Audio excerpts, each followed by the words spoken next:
I now take you to how these resources will be allocated in the year 2025. Mr. Speaker, we will provide a cedi equivalent of $279 million as a revolving fund for the Ghana Gold Board to be able to purchase and export at least 3 tons of gold per week from small-scale miners.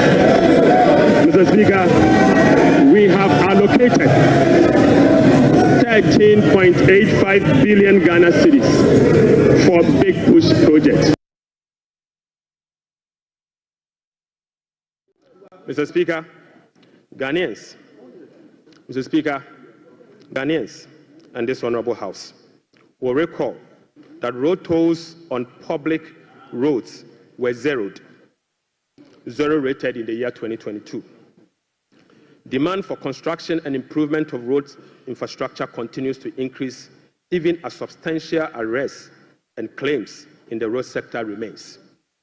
Right, Honorable Speaker, while the annual average collection from road tolls have not been significant compared to its potential, the existing zero-rated policy for road tolls has increased the situation and dimmed the prospect of raising enough revenue from tolls to road construction and maintenance. Accordingly, government will work with the stakeholders, including the private sector, to roll out a technology-driven solution to reintroduce road tolls this year as part of the big push.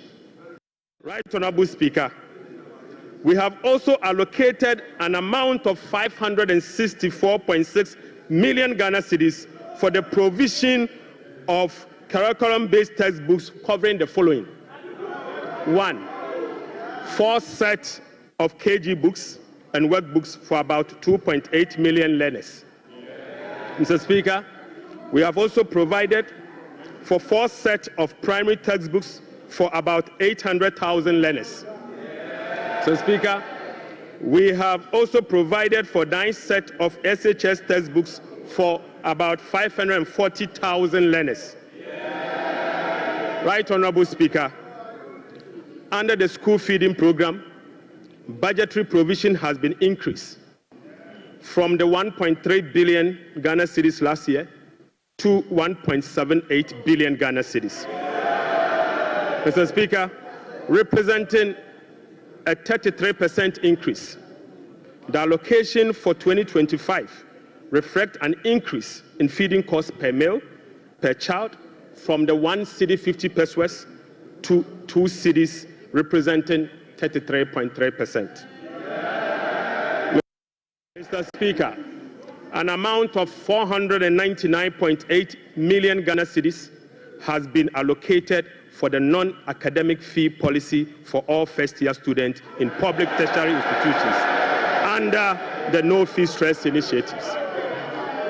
Mr. Speaker, we have allocated an amount of 292.4 million Ghana cedis to commence the distribution of free sanitary pads to female students in primary and secondary schools.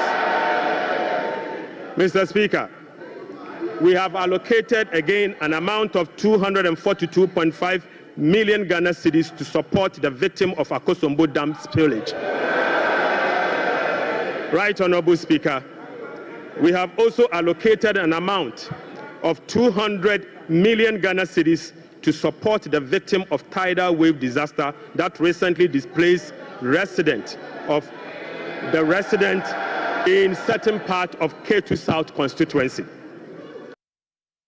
Right, Honorable Speaker, we have also allocated an amount of 564.6 million Ghana cedis for the provision of curriculum-based textbooks covering the following. 1. 4 sets of KG books and workbooks for about 2.8 million learners. Mr. Speaker, we have also provided for 4 sets of primary textbooks for about 800,000 learners. Mr. Speaker, we have also provided for 9 sets of SHS textbooks for about 540,000 learners. Right, Honorable Speaker, under the school feeding program, budgetary provision has been increased from the 1.3 billion Ghana cedis last year to 1.78 billion Ghana cedis. Mr. Speaker, representing a 33% increase. The allocation for 2025 reflects an increase in feeding costs per meal, per child, from the 1 cedi 50 pesos to 2 cedis, representing 33.3%.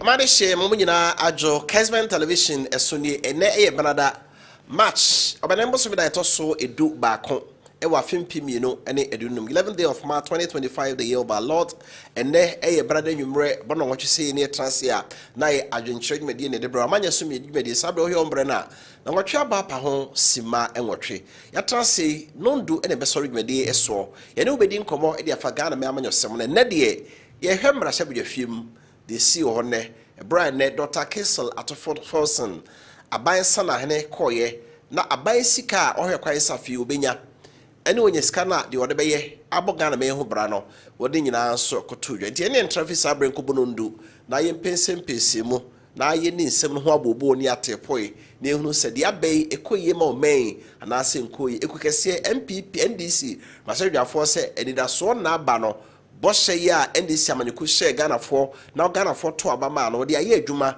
amode osia yoyo NPP Mashawjafo position no such as we a budget pa bibi pebia emfiri mu emma ebehen 73 bi etse eto tax eto aban na ye free ho ene de ode aba ena afi ene me ahodo bi so a sika aban tware ko ho no mama emu ayedu achen kane de no afoforo bi nso abade abeka ho no ebenya bre na yedi ni nyina so nko me de Kofi Appiah mala me ya na emu chi do free sabre kobo nondua ye de dwumede so ebeba ewie nti ene de ebetitie ni atie na nyame yadom a ya wada ye transia na afi ya tobo ase afa fast and figures no na ya hwe no makom ahwe efa so a Ghana me yenye free nhye ya aben so eso Adwenkyere no fa bra WhatsApp line 0551 599 933 0551 599 933 so what your budget mun senu bia de o kan bia fabra ebrepam me beken kan ni nyina so de ama ebrepam so beja fam no obidigma enne anwumre so de betudwa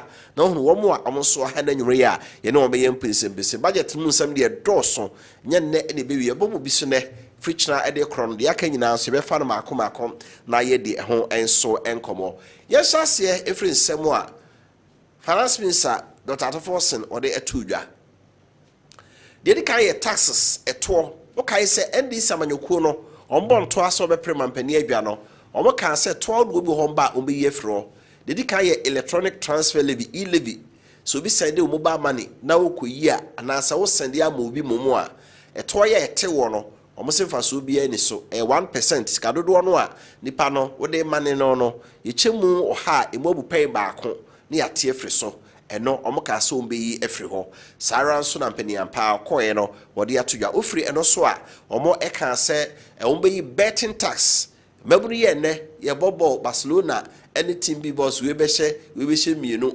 na odia na ye treska ma no eso bi efri ho eno nkinwase bi ha ba ho me ba benya brepa na ye di ho enkomo minister chere se betting tax we efri ho wie ya pe ena kanen finance minister Dr. Amin Adam and this Joshua say enya no crese MPP abaye betting tax ne mo na ye 10% lottery tax a Ghana Lottery Authority for na egie eno nti abaye amfa betting tax bia ama ye behwe ne de nyina nkom afia ya se na yentin sem a ode etodwa ne yesa se bi tax no electronic transfer levy e-levy a year free or betting tax a year free or so na emission levy ka chese nusie woto ne ade nyina na ye free or and afi insurance okoye ka insurance na eto bi da so Dr. Force ni nyina no eko enti de okaye we have programmed the following nuisance taxes for removal in line with our manifesto promise. Mr. Speaker, we will abolish the 10% withholding tax on winning from lottery, otherwise known as the betting tax. Mr. Speaker, we will abolish the electronic transfer levy, e-levy of 1%.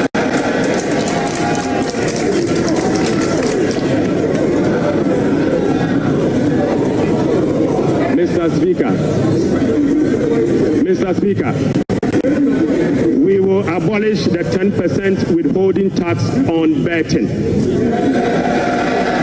We will abolish the electronic transfer levy, e-levy of 1%. We will abolish the emission levy, otherwise as in Wusie tax. We will abolish the VAT on motor vehicle insurance policy. Mr. Speaker, we will abolish the 1.5% withholding tax on unprocessed gold by small-scale miners.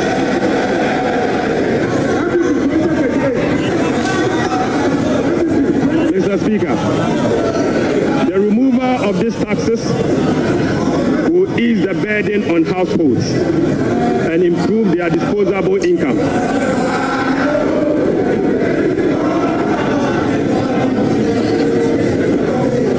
Right, Honorable Speaker, the removal of these taxes will ease the burden on households and improve their disposable incomes. In addition, it will support business growth and improve tax compliance. Mr. Speaker, Right Honorable Speaker.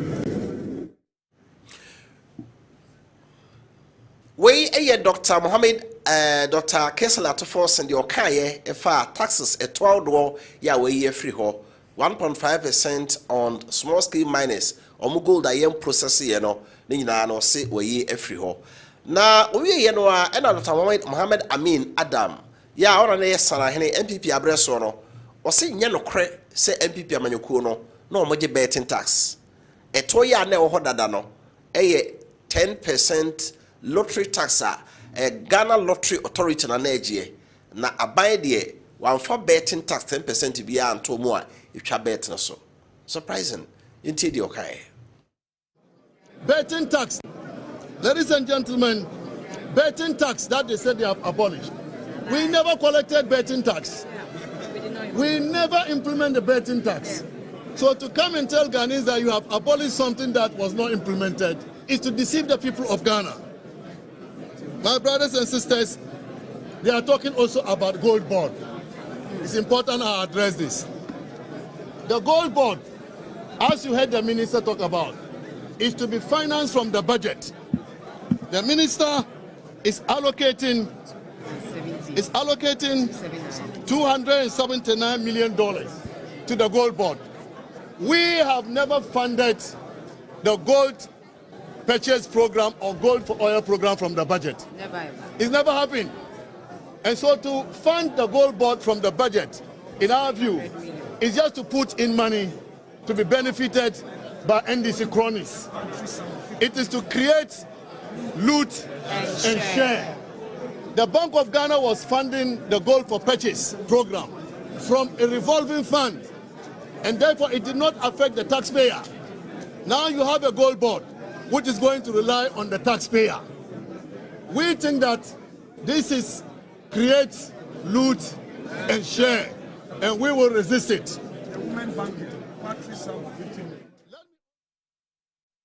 We any somewhere Dr. Muhammad Amin Adam so what they etu dwa or see a buy any betting tax. The tax are no moji no na ebra NDC campaign ka se we betting tax free ho.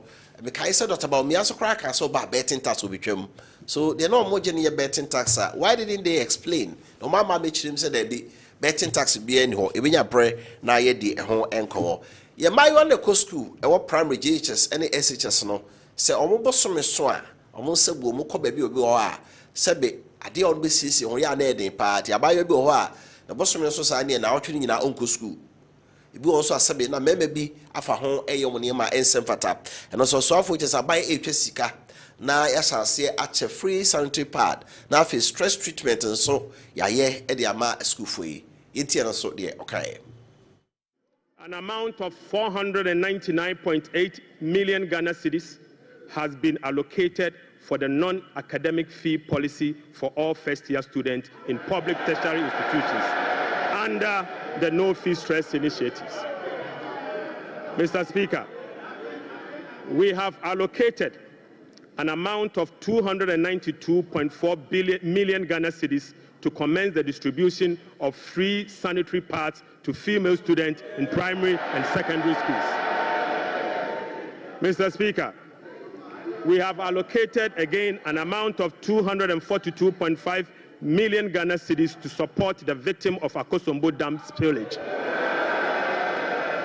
Right, Honorable Speaker, we have also allocated an amount of 200 million Ghana cedis to support the victim of tidal wave disaster that recently displaced resident in certain part of K2 South. And also the Okaino no afe woman so po ebo patabibra na ebe yira fa woman sika ban twa na wode yakoto asa adwuma no ayesi pempi ma na ayesi ban amensuo nyini fa manfo etempo ano no and also oka ho asem school feeding program okay say ifrafra say e ma da no aduane man kwara na wa ban school no kire say sika na de ma wo na ye 90 pesos enso into omusun ya na bai 2 mo de ko cedi ba ko empeso adunum 1 cedi 50 pesos and also for each say aban etum bio no de akosidi mienu ti akwara nko school a eduana school feeding caterers e be ya ma omo no akwara bia sika ewom 2 Ghana cedis and so enti de okay. We have also allocated an amount of 564.6 million Ghana cedis for the provision of curriculum-based textbooks covering the following: 1. 4 sets of KG books and workbooks for about 2.8 million learners. Mr. Speaker, we have also provided for 4 sets of primary textbooks for about 800,000 learners. Mr. Speaker, we have also provided for 9 sets of SHS textbooks for about 540,000 learners. Right, Honorable Speaker, under the school feeding program, budgetary provision has been increased from the 1.3 billion Ghana cedis last year to 1.78 billion Ghana cedis. Mr. Speaker, representing a 33% increase. The allocation for 2025 reflects an increase in feeding costs per meal, per child, from the 1 cedi 50 pesos to 2 cedis, representing 33.3%. Right, Honorable Speaker. And also the Okafa Honafe Yaga road tolls. Okay, say Caneno. Now you're dropping the car and car, so do be a road to wa, na toll boot wa, na otriakakra. MPP about the e-levy by no car said there be e-levy no be sika road toll no crahun here, and until road tolls it be good in a bench say, Omo Yansha no de aba, if you say, quite fast if you the sky where Ghana may or hono and what, and also your kind. Mr. Speaker, Ghanaians, Mr. Speaker, Ghanaians and this Honorable House will recall that road tolls on public roads were zero rated in the year 2022. Demand for construction and improvement of road infrastructure continues to increase, even as substantial arrests and claims in the road sector remains. Right, Honorable Speaker, while the annual average collection from road tolls have not been significant compared to its potential, the existing zero-rated policy for road tolls has increased the situation and dimmed the prospect of raising enough revenue from tolls to road construction and maintenance. Accordingly, government will work with the stakeholders, including the private sector, to roll out a technology-driven solution to reintroduce road tolls this year as part of the big... All right, and somewhere Dr. Kesatofa Seko kind mu bi no nyeni nyinani ebreko bredi akebia so echire de bebro na owie ye no as usual komra sebedwomo a na omo wa ba fa so owie ni da so pa omo ni aba so ofu bibia nim yekotie mahama yarga osebo a endi samniko hyei nyina no enene abemu mayi to no afiri ho ede hye bi ba beboa Ghana man ediye yenti the majority leader okaye. Clearly is a budget of a government and a party that keeps its promises. Almost every promise that was made by John Dramani Mahama is being fulfilled in less than 120 days. This budget is a budget for Makola women. This budget is a budget for assemblymen. This budget is a budget for girls. This budget, sanitary pads, students, girls, students, sanitary pads, the sanitary pads. Mr. Speaker, Mr. Speaker,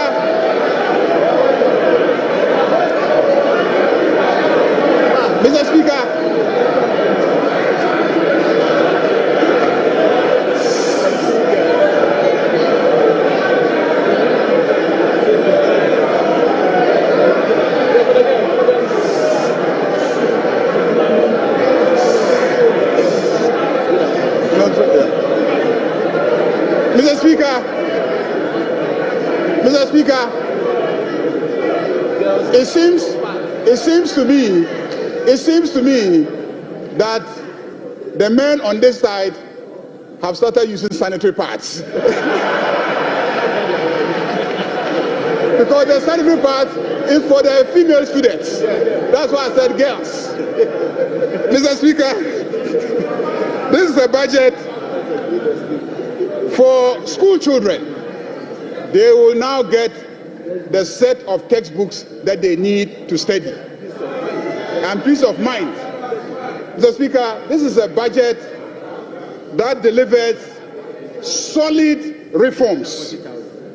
And this is a budget that is moving our growth from Galamsey growth to real growth. Mr. Speaker, by the time we finish implementing... Right, we Mahama Yarga deputy majority leader no wakasano na osese omuwe wie no na osono aye nketenkete za otie the statement ko wie ya ose omumfa budget we nya adwuma nkwa wie no na osono aye nketenkete wie na minority leader afanyuma kan say we di azapa budget pa na wo de ba de ne bibia enim iti ono so yokai. We have been presented with part 2 of the lamentation series. Speaker, the part 1 was Mahamanomics. The part 2 is Forcenomics. And it's very clear, Mr. Speaker, that under the economy that they complain about, the growth was 5.7%. And under the research economy, the growth is rather going down. You are projecting a 4-point-something growth. That is what you are doing. Mr. Speaker, the economy that they complain about left us with 4 months of import cover, and they are projecting under reset 3 months. Mr. Speaker, that notwithstanding, Mr. Speaker, we have witnessed what we can best describe as an Azar budget. Mr. Speaker, they are all much talked about for 24-hour economy. The president came here, they said it was not ready. The finance minister comes here, and again, the 24-hour economy policy is not included in his budget statement. Mr. Speaker,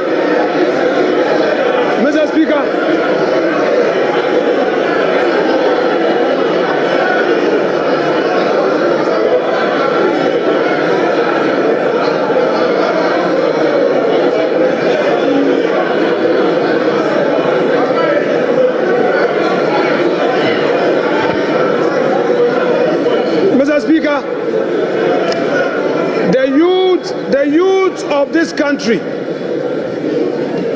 have been waiting for this 24-hour economy policy. The minister tells us the policy will be brought later.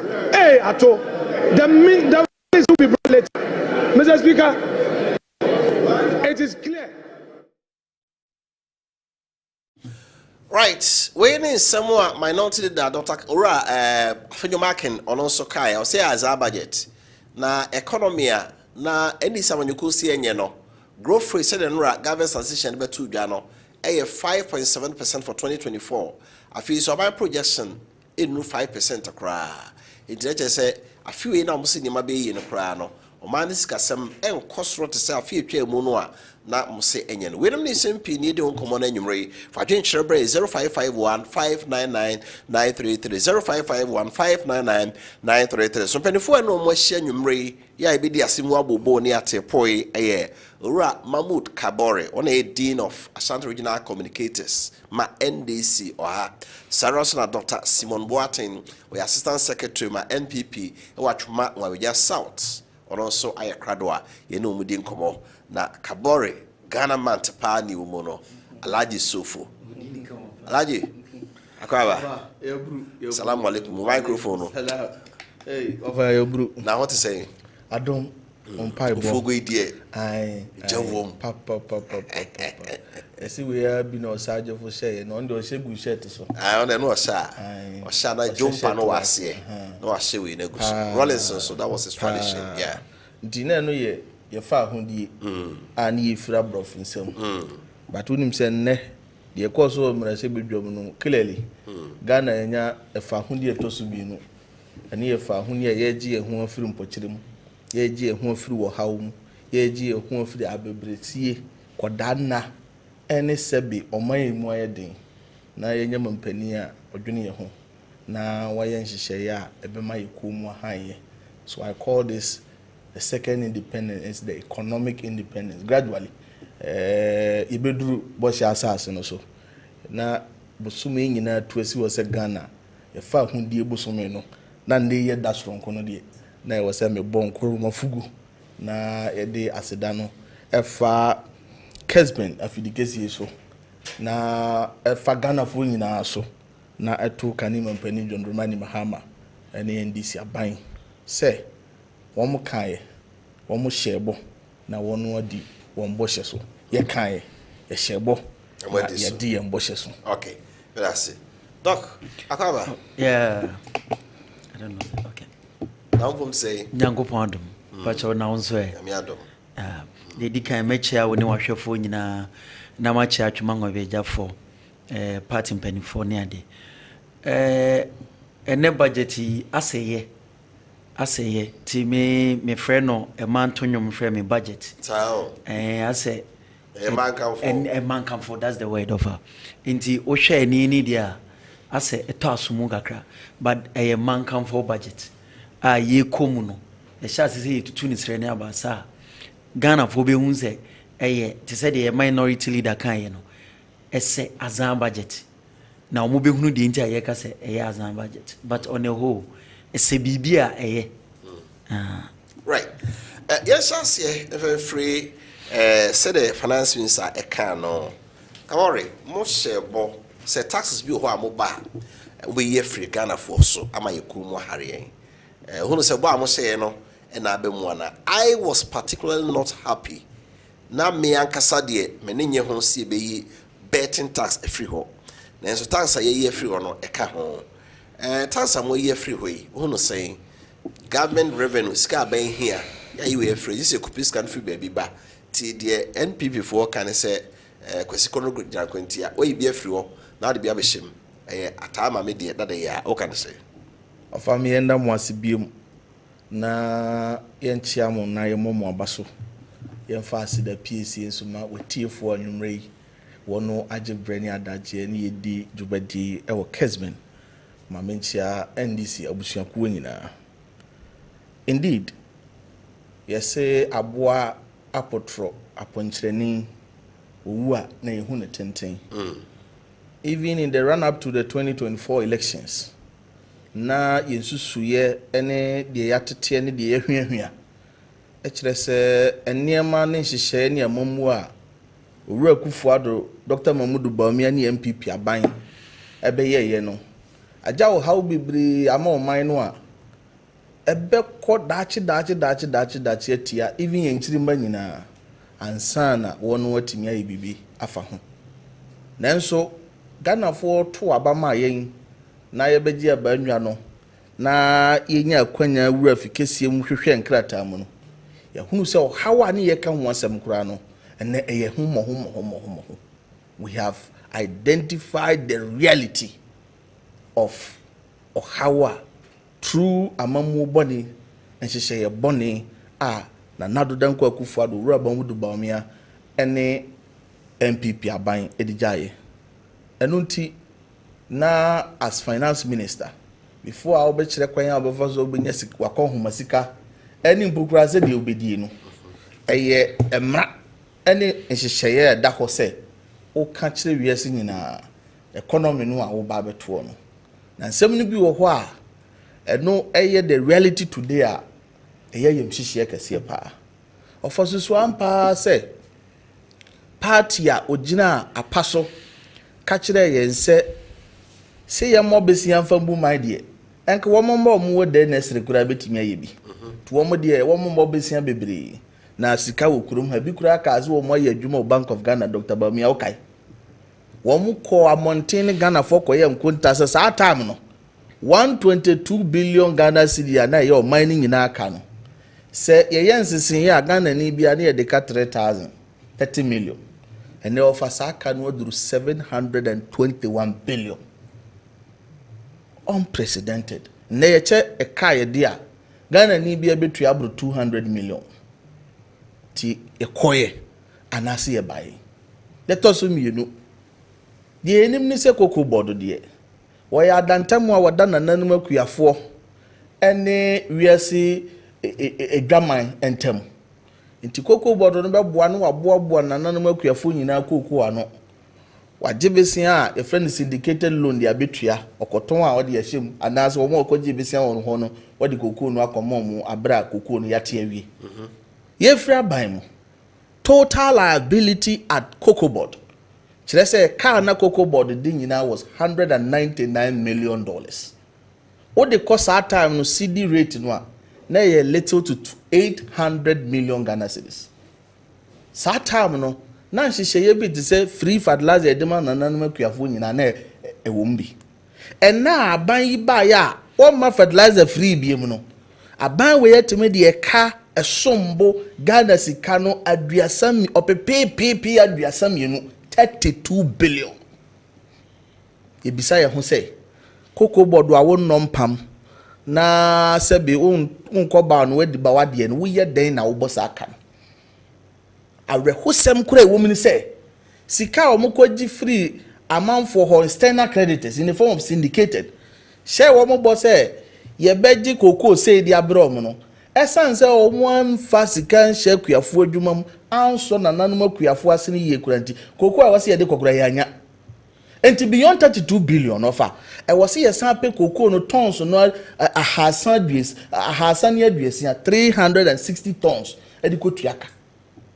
ofanye koko bodo nkwa na nkrofo e de kaja ayo ko ECG na energy sector ye fra bam e ka ho nyina legacy debt ni adi nyina was 12.5 billion of anda me no ka say energy sector kankwa is amounting to over 68 billion ye bisa ye ho say esla ye dija mo a in 8 years esla nkwa raise 45 billion Ghana cedis na mamo se mo de esla ye adwuma ntia because you see energy sector recovery levy adwuma ntia ye de domama ban boss afoto no mamo a enka sa 12.5 mutua ye kura mazika ne bia kam ye de baby foforo na so mo amfa ntua e ka no mu de bia ka ho esla no so e de kakra kakra ba e de tete ye ka no so a mo asa de musika nyina asa de asia wo waji sika di ofa sa mamuo we e ya mamuo papa wo mu sika bia ni wiase e so wo mu wie ye amanfo mdom sika akoto bank akoto bonds wo mu kwa ahogigie mu a mo de o mu pension akoto bonds e ho so o mu sa de brantan kutokurodu esi mu CBB the haircut usika odi to asichire yare dro ya mfa mawo odi ko han wo da ya mfa mawo odi ko ye business ya mfa mawo ena wo mu agi amanfo sika to ho 1.3 million Ghanaian sika amounting to 240 billion in the name of domestic debt exchange program. We nyina nti na Ghana for to we nyina nti say research agenda eniema mpenifo ye na de yakura wo mu ni say wo mu wi a sanse sika nso wo mu nti agency asoya eya ban de a Ghana fo nyina na ye tum say yenya hyehye say be sa asoya ne betima ye na dwuma te say health insurance te say get fund te say road fund sintoku ato a etuatua de kotuma atete nyina ye ya wo de ye wo madwuma no o masa de kuruwa kosi mfimfin mutua duru mfimfin a munya de aka nyina muntua nko mampani aso ye de koye presidential special initiative ni agigi sika ye se one village one dam ne ye hu dam ne bi ye de aye niema eso amamfa so amomai no sa nkrofo yi na ne wo mo be ka kire Ghana for despite oyawo despite awudi a mudi ye doctor and then mo na mo ba be free budget bi azan budget and then mo na mo be kire ya mamuo and then mo na mo san be she Ghana for bufuo ti say ye wura fi ohaw eyawo a mudi Ghana for ekom enunti na e wo say o mampani mahama wo ye obi a wo akoma pa na owotema no hu ohaw Ghana for wom na animanim ya yetimi ye niema bia ebeyi Ghana for free because despite the market can nyina no mo san de to na ekunye to a wo mo jeje wo mfanya hwe nti do mama se mranti a mo twetwa to bet ni ade obi ani wa ye bank manager obekwa akotena bet sports center so okotwa bet adwuma ne ni ho nti ye nyina se enuru sam pempenso no de a kakra mabunu no ye didi ade nti ye se agoje wanya bebi ama wase ofa ntwa ahomo no kro no nti sa betting tax ya mo de ba ye na mo amugina so ye campaign kura se yensa mo akwa mo amudi ade aba mo wa ba mo ntimi ntwam ye mo akwanya mo ba mo betwam mo anya sa akwanya no yaba ye twam ye de ose ayoyo ofa ilevia wa ye djuma ban adjuma wo yu sika kura ni ade no ya till tax dadawo wo se san kakra free phone so akoma wa bere wa akura se atomam bi awe kode ye say till tax NDC ye gidie kire yen say that amount to double taxation eye to mienu ne yeje wo esan so kura ye to ade aho kire bre Ghana fo eye retrogressive tax eto a etwini pa bra boko na chi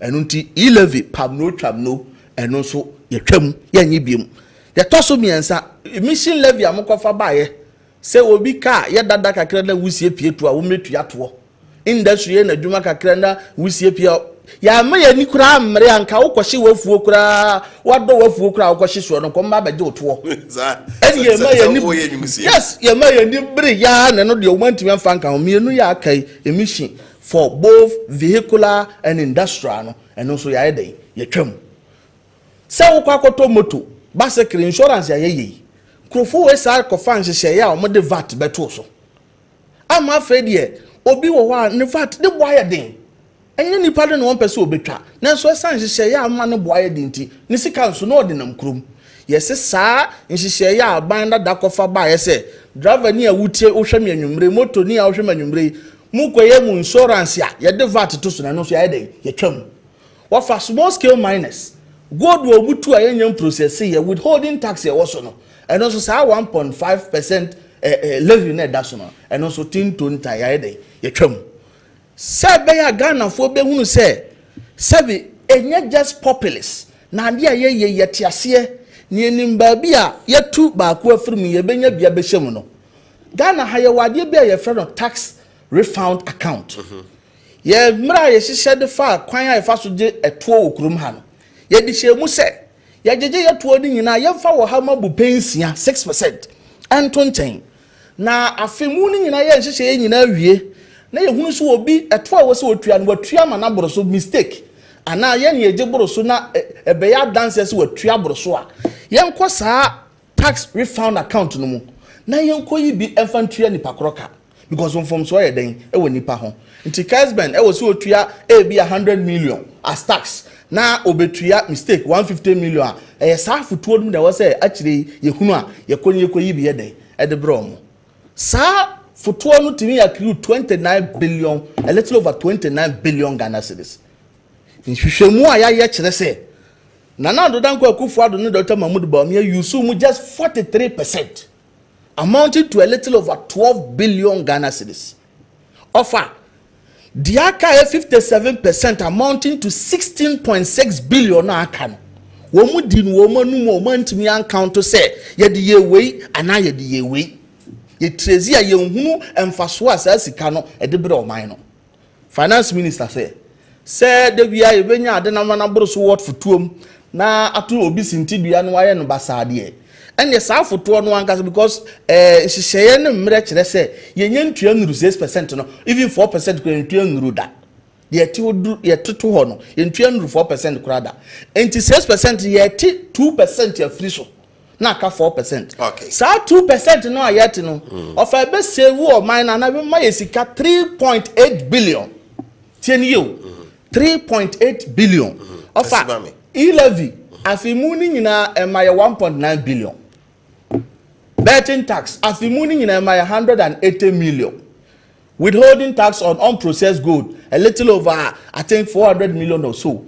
And VAT on insurance. Okay, kadi nyina boma is less than 3 billion. And so ye nya 3.8 billion one. Baby ye tu sa tax ye twetwa mu nyina sika nke ye de bebre no. Ye konya bia na nka aban a wotwa mu akọ ese no kwa ye de abehwem. Nti ye nya ko mu han dia magana for all right. Okay. Nanso ya ye nhyehyɛ ye soro ko a saa sika e behwere wa ha nyina no. Ebe ye de ye benya e de aba. Ofa wo kɔ na wo ba. Beyond tax ye twetwa mu. Me de wo be fa eniema be ye humasua akomudi adwuma samu man ye nya brand ye soro ko a be boa Ghana. O saba be bobo bi so a kire. But as pe Mahmoud Kabore kasama NDC watenka no. Doctor Over. Na minya Kabore nanka o ya sete ono one question. Asem no budget but we say asem no afoforo omo. Anyway, the main shas ya can say budget on the face of the people no akono of man kan krana meboa. Say generally we share a nyoma bi education ni adena. I will say eh.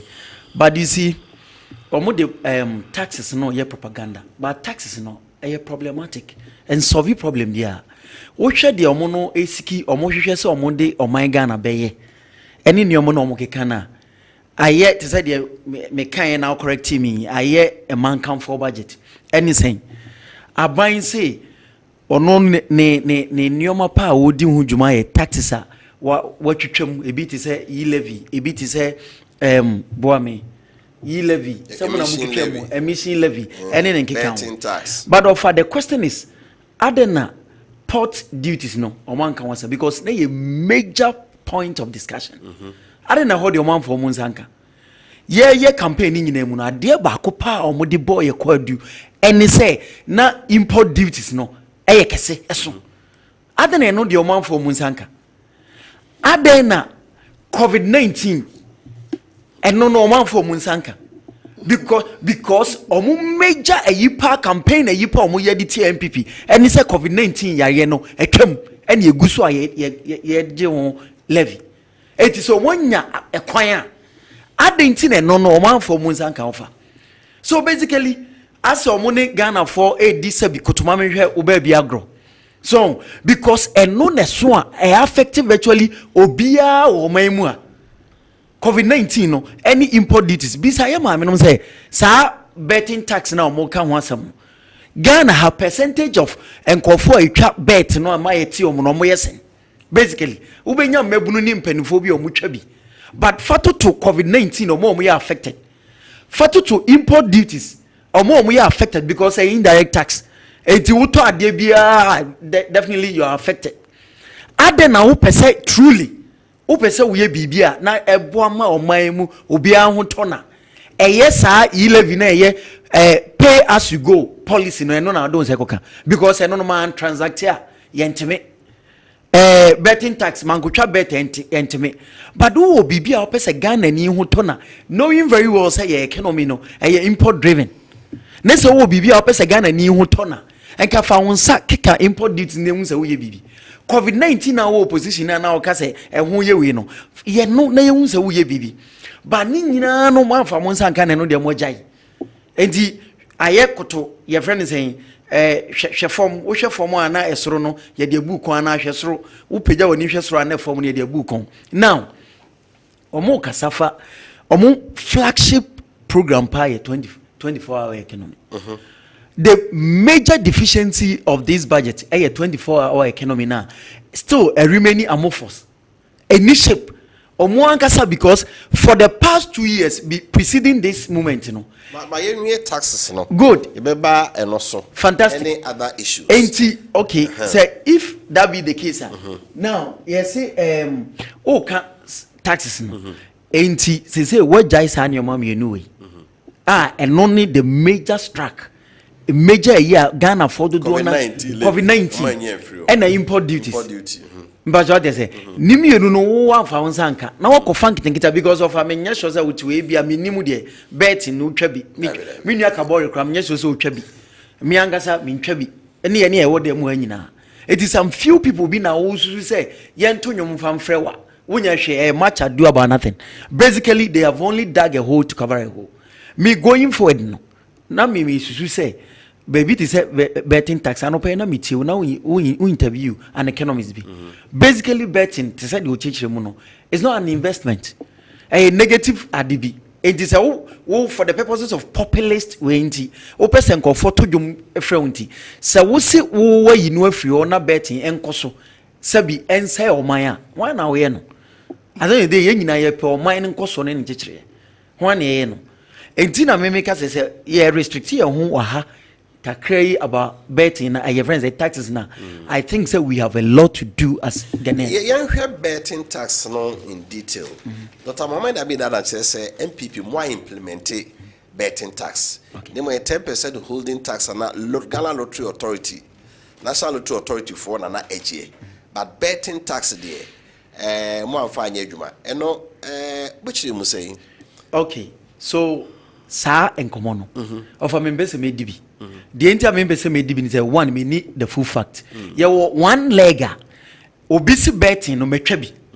And who evidence ni or the transcript abeto ayate 10%. Yeah, I want to say yet.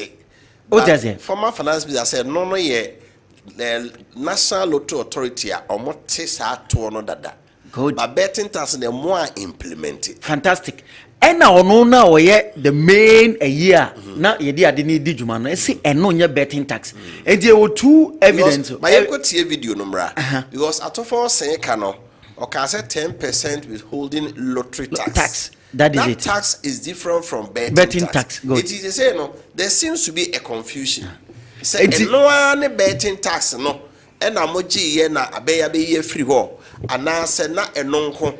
And ananka betting tax fufuru bi ba beka the oho dada no ho. Ye go tie and because sa confusion am as say no. I seem not to understand it. Say finance minister beba beka say ya implemented betting tax. Na abayeso say betting tax ho me ye free ho. My yeni kan go tie yeni kan tie Dr. Forsen. So the cabo at Forsen there on the taxes no. Ye tie what he really said. Na yentie Dr. Mohammed Adam so there me so yentie at Forsen there answer. At Forsen there no can say omo abolish 10% withholding lottery tax no. I think tomorrow you benya bre na ya pay tax expert na what train honomu yi. If you say two different taxes, and if you say a at the chrono, Miss Mamintie at a force in the end, Madam, at a force in the end, Muna Yepe. At a force in the end, or kind of tax na, Umu free one, Miss So, we are no mummy, not in tea, no, not in tea, dear, Mohammed Adams, because, and has seen him say, finance minister Paba Becase, there was no betting tax. Now the current one, the old one, so old one, there was no betting tax. New one, say, oh, ye free.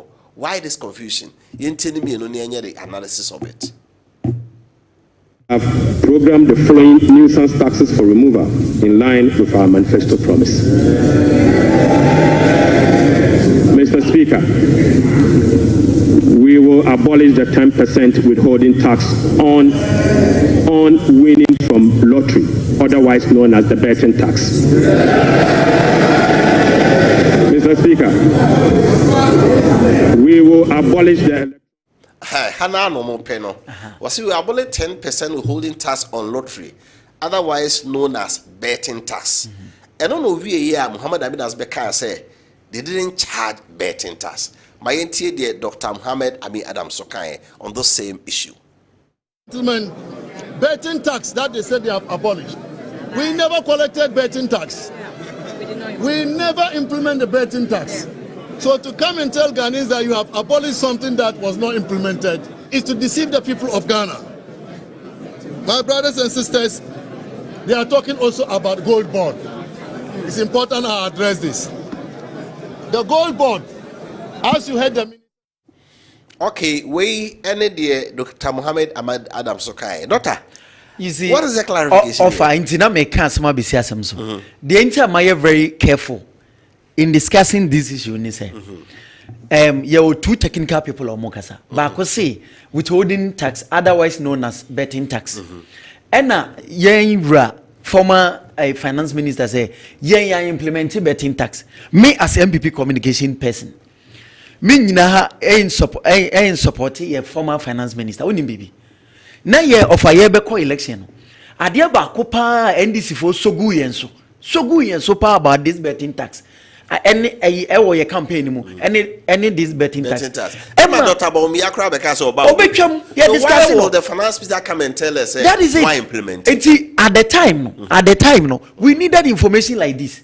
Ama NDC for us so and brewe mu no information we yeden. Ebrewe mu no. Do you know him say money betting tax I didn't at that time. Yeah manifesto no kra na wo mu say betting tax. Me twen say na me tell say obefre a tax expert no. Na ye nyina ye tie ni ahwe. But that time na no mo catch say betting tax ye dey aba no. Na ye hia expert views to say. So obepa bonjanka say ebo enya betting tax. Na ge nyina ya dialogue and ye debate fio. Say one man kofu ya propaganda if they wo kan ye true. Omo propaganda di aje akunwa na wi. So a brewe money information no of idea. What's the use of it? It me no, that's what I'm saying say main discussing issue because you two sides of the story. Obi ma evidence say me twa ade ni bi no we ni ateme 10%. Bre an ye ti ni nyina no ye nya information bi to say enei na odi abase bibi say ni o. Enti why dey ni nti. Enti ho no me feel say a bit political. Enti I won't go that line, but the meme can say let's seek expert views. Na ye nhwe say no krese ye withholding tax and a lottery tax as against betting tax. Then going forward we can make academic exercise on that. That is it. So I'll hear this. The For 1.5% withholding tax on unprocessed gold and e-levy. Said an akabore king, which I say refund account no.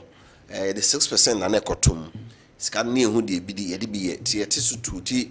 Problem na ye discuss budget. Ya dia ni edwene ho say sabai twitwa taxes ni bi mu a kwai obefa so a obenya ada income stream.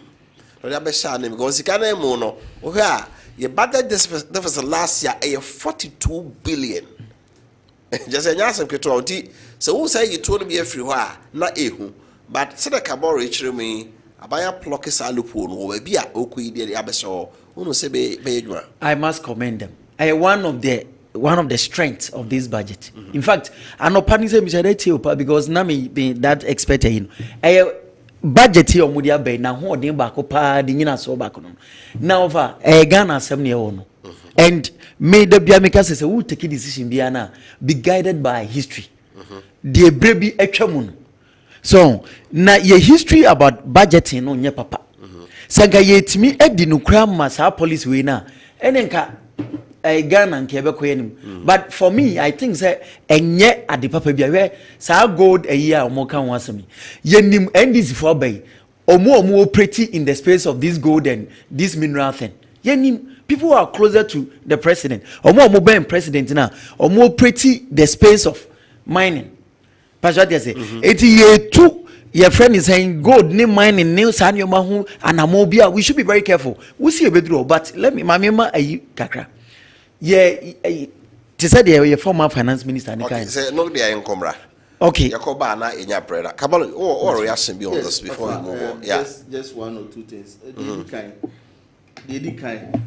Minua Dokuta MPP say ma yemfa but by taxi atwitwa mo ye ho asa for hene. Na e-levy kura de nipa say na affect omo. Na betting tax kura de ho na affect omo. Hey, offer. Na no na mo de fra pa kwa ye campaign o. Ndi say na hu hia si etwa mu ada na mo so mo ka say mo ba mo. Kabore. No, that's very serious. That's the point. Meba. Two parties nyina. What did he say? Betting idea o say so Ghana. Ma mebu e de omo shim say ye te omo 10% the year free no omo ho ahare omo nya kwan ye. Offer the fact is betting. Offer the fact is ye di sika ekọ Kwesi Psychiatric Hospital. Na ye de fa doctor for na ye di tua amanfo kan kire say so amanfo so omo nko no mo ne mabone modam. So this is not to encourage people to bet. It is a situation no Ghana mabunu wo mafa. It is a situation if you want to tackle the issue from the remote cause and your fakado to company no so on who the business viability obe for the up. Na mo pe so say betting ni lottery nya de pa gaming Ghana ye mra na yenko sankra mu ni yentwam.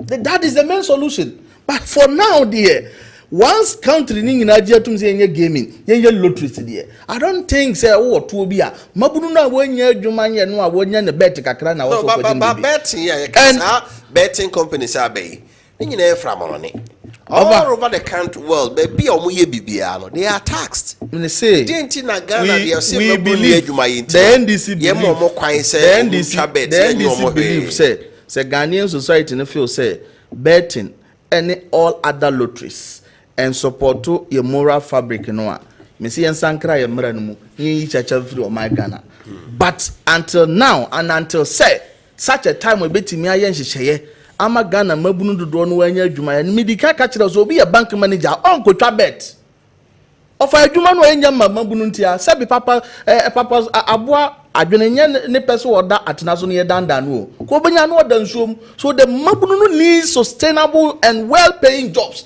and no omunya enti no omoye betting tax and then say yes I etu ye nisu omo so where the thing is a point of survival yes also ye kriti nyuma yes ye bedru some pempens on edru hodi a ye be hwe nhyehyeye a ye be ma betting enya kono and of course nipa no kra ho to no enya kondo naturally offer the tosumi you know COVID tax offer you provide the remedy hano COVID is not a standout tax to say e-levy betting tax nyaye COVID me say COVID has been infused in our VAT system.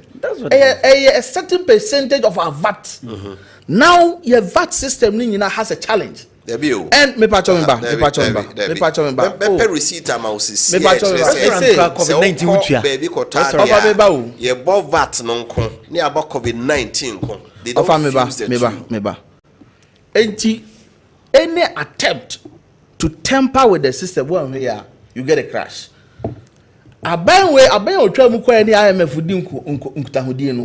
Eniema ne bebre wo ho mo committee in the agreement. Okay. Enti yaka NS here in the budget with our permission ahead of the IMF technical assistance mission. We will inaugurate a VAT reform task force to hold the consultation with key stakeholders for the inputs. Mr. Speaker, the parameters for the VAT reforms, which will be completed this year, will include then we include the abolition of the COVID tax. By media you be review no more but media could have do by November which when be but Assembly will be went to the betting tax and the challenge with the minister Honorable Aminanta offer salary notice we every Ghana Revenue Authority 28th December 2023 and let's not have any argument. There is only one name for that lotteries winnings and that name is called the 10% withholding tax on the gross winning from all lotteries. Then the IEs you get the lotto, the betting game and other game of chances. Okay. Caption it there one, but there are items under it. 2023, and we implemented the betting aspect of it. Now, almost according to a friend saying, Ghana Revenue Authority, TA, although the implementation of the whole tax system has commenced, the National Lottery Authority and private lotto operators were granted a 6 months extension to enable the NLA and PLOs to prepare and implement the tax withholding tax on lotto gross winnings. This extension expires December 2023, and therefore the NLA and PLOs are required to start taking by January 2024.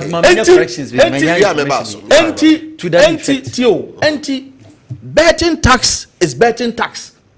Midindi Wofa Kofi Appiah, also known as Ghana buying. Ghana buying is Wofa Kofi Appiah. Wofa Kofi Appiah is Ghana buying. Withholding tax, also known as betting tax. What's the one day? Again, my last supporting document. They say no.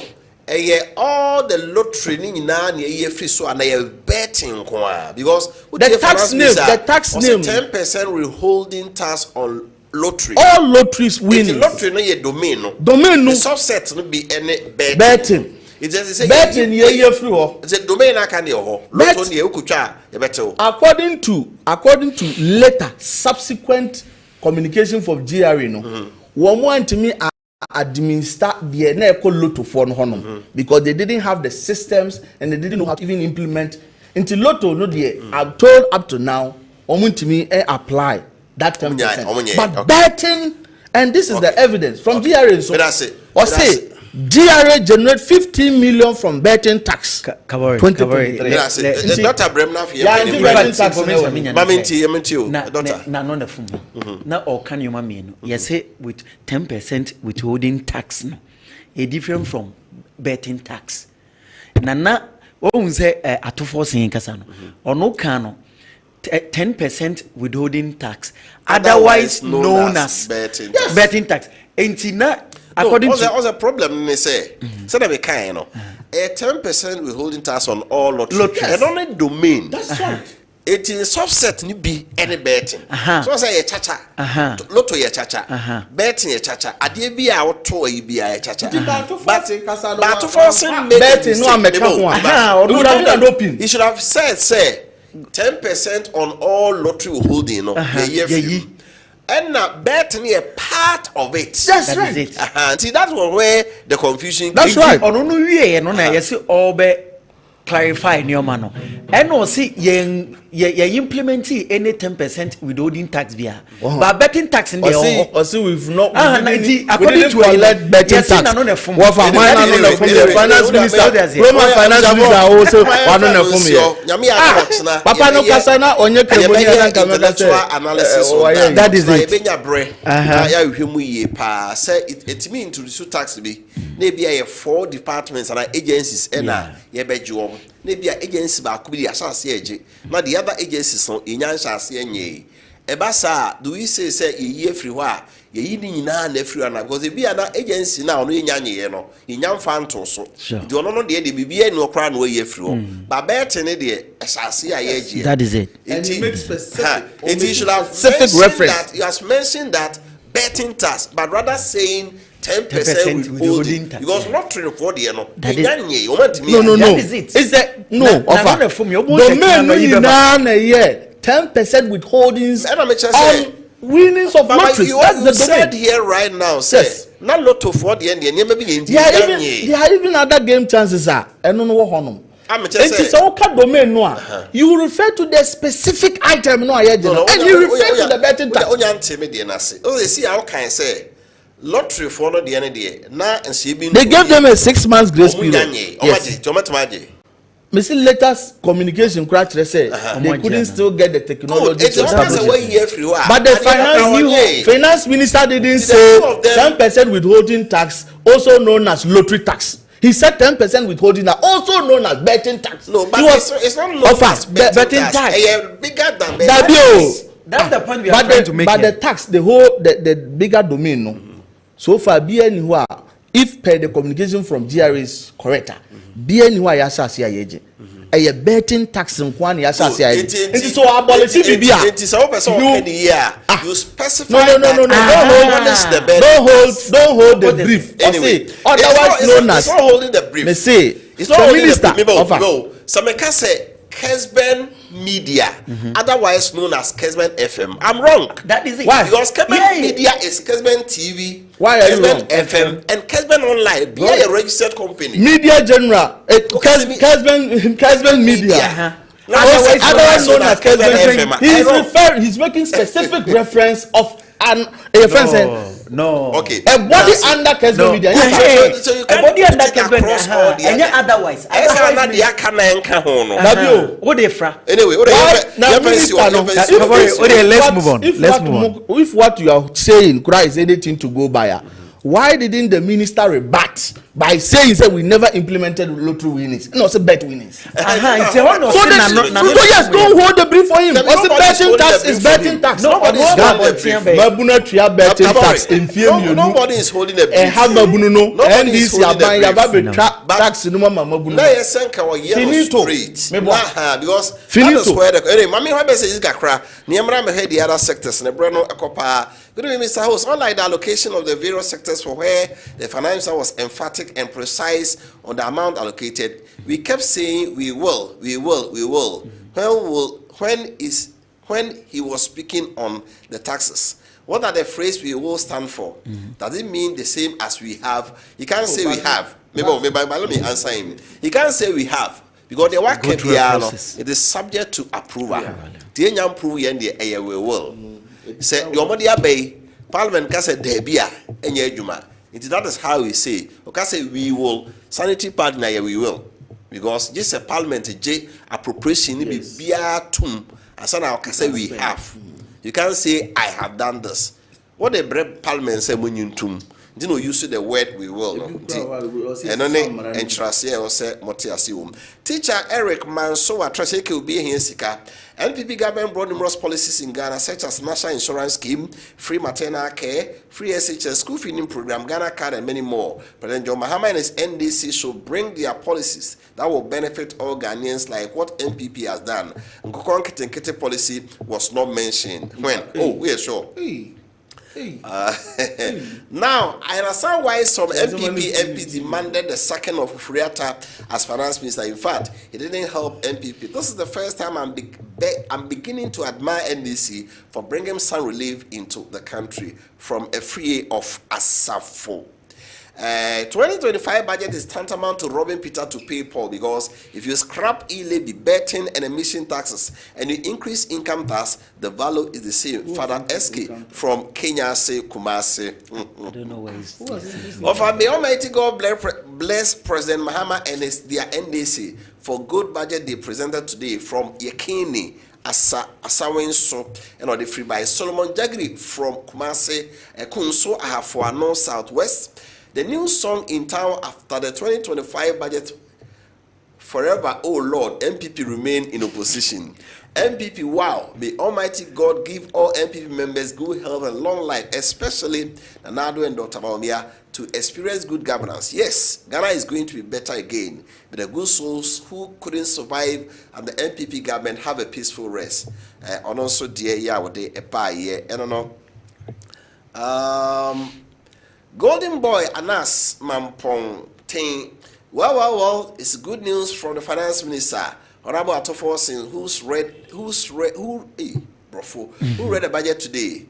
It's a moment of victory for the upcoming 2028 election. E-levy abolished, my bet abolished. The interesting one is the 24-hour economy. This budget is coming to boost the economy. Yes, it is true. Regards to Dr. Amakwene, the Ashanti Regional Minister. Good evening, Ofa. But Mama has fulfilled all his promises because this budget is a budget of hope. From Rashid Asokore Zongo. Ayakim Dave Efijase, Ofa, I still wonder why this budget couldn't capture NSS and recruitment. This budget is just a hopeless budget, made of fulfillment of campaign promises. Removing schools under trees, you are sharing sanitary pass, resetting Ghana indeed. Good evening, Ofa. Oboba Kilibobo, at Oboba Kilibobo Fashion, Agogo Boase, Santi Achimnov. Description of crowd watching was somewhere. If I didn't hear 24-hour economy, why? You're Kenyan, I don't know. So on description of crowd one page. Evangelist Abel can come with the Bodu, aka teacher Bunti from Asante Achimfasi. Good evening, Wofa Kofi. Tell NDC man to give us a break. 24-hour economy doesn't reflect in the budget. NDC and MPP, what is the difference? Job for family and friends. Hey, big ups to Chief Inspector Lion of Duase. Good evening, Ofa. If NDC is saying that there is no money in the country, then where did they get all that money that the financial was saying we have allocated so money? Money in anticipation. Unfortunately, no allocation was made for the 20% rural incentive allowance for nurses that the health minister talked about some weeks ago. Teacher Kujo from Tepa Enyasuso, with this budget, Ghanaians will soon see through NDC propaganda and the passion people had for the NDC in the recent elections, which gradually evaporated. I don't see any 24-hour economy program in the budget. We have been waiting for 3 months for this program to roll out, and there is no mention of it in this budget. Ghanaians, the NDC now is confessing to its wickedness and lies. Greetings to Lawyer Balfour of Pensia South and Chairman Wofa Kofi Appiah Kuka. Good evening, Ofa. I'm Prince from Half a Sinning. I strongly believe that MPP will still make unnecessary noise and the youth are watching them. Overtime Kabbalah is still complaining because the ball is in their court now. As our budget indeed, Papa boy, is he complaining? Okay, good evening, Wofa Kofi. What about the first year university students fee? I'm Okatachi free for Duku and Weba and not to force a can want some say about why. The woman admission be our say first year by Befa. Of a good evening, I want to find out from President Mahama that he promised to provide employment for the unemployed youth through his 24-hour economy, but we couldn't hear anything about it. So is it not Azar or 419 budget? Is it not good to pay e-levy for our children to get free SHS than to charge parents to pay boarding fee of about 6,000 to 7,000 Ghana cedis per student? Okay, good evening, sir. Presentation of the budget today has proven one thing, that we can still have a government that keep faith with the people. My free SHS is saved. 3.5 billion allocated to free SHS. Okay, OPK, Patriotic Voices goes. The budget is an Azar and Kotobe Kunye one, which will bring more hardship to Ghanaians because Guta and the other business community are disappointed on the import duties. 24-hour 3-shift policy was missing in action. with no employment avenue for Ghanaians. They lied to Ghanaians with impunity for power with no show. Ghanaians have regretted voting for Mahama and NDC. Regards to Dr. Baumia and Honorable George Yao Boache. Okay. Good evening. My name is Chairman Nyama from UCC. NDC said they were going to remove COVID levy and import tax. Now, they want to be praised for e-levy and betting tax, which does not even affect everybody but some people. Good evening. Why Honorable Atuforsen did not speak about Dumso? I think this is a real campaign budget. Alex Usu from La Côte d'Ivoire. Master Planner Junior from Kintampo. This Dumso budget is empty. There is a clear difference between betting tax and lottery tax. The betting tax was established under the Act 2006 as 721, but the lottery tax was established under Act 2006 Act 722. Again, the betting tax is under the Gaming Commission, but betting tax is under Finance Ministry. The lottery tax has never been implemented, so if Honorable Atuforsen say we have cancelled lottery, otherwise known as betting, he's wrong because lottery is not referred to as betting tax. How na make confusion? I make Canada generate heat. No. Good evening, Kessben TV. Please, I want to know why COVID-19 tax is still maintained. Let the public know that MTN is still taxing the transaction. Tell them, my name is Joe. Oh, say anyone can see a year Kabori actually say actually no. You have to implement the budget first. Good evening. Most Ghanaians are excited for the NDC holding firm to the social contract that they have made with Ghanaians. Even if they do not scrap these taxes, for the fact that it has been mentioned in the budget, it's enough of relief to Ghanaians. T.T. Brekum, oh yeah, sure. Castle be in when ya. Mikaye we 2017 by ya so can for Busi.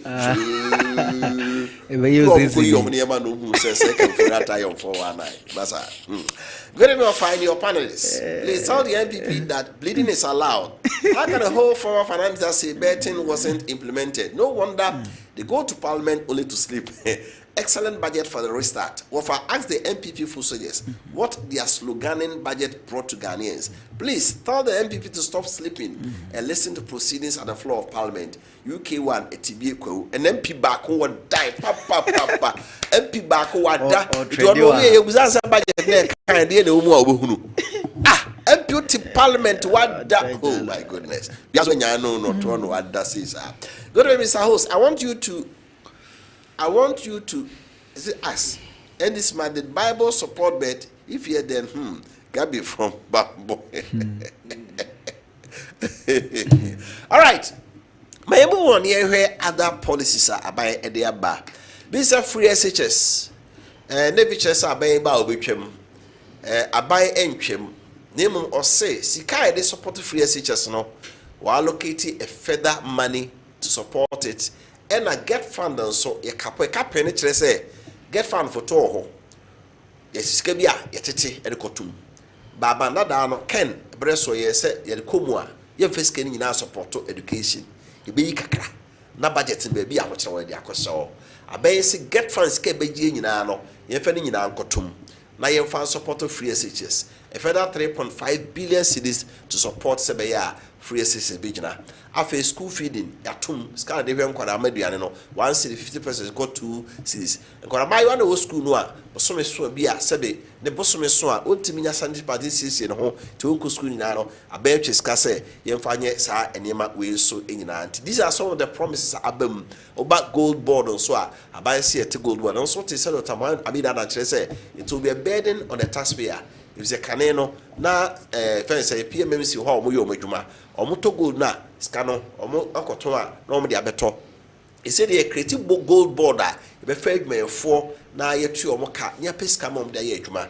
These are some of the things in the budget me na ka no yentimi enkani na wi. First of all, Kabore mamisa say free doctor so doctor ye hwe education, free SHS, school feeding, sanitary fund for these kids and the rest.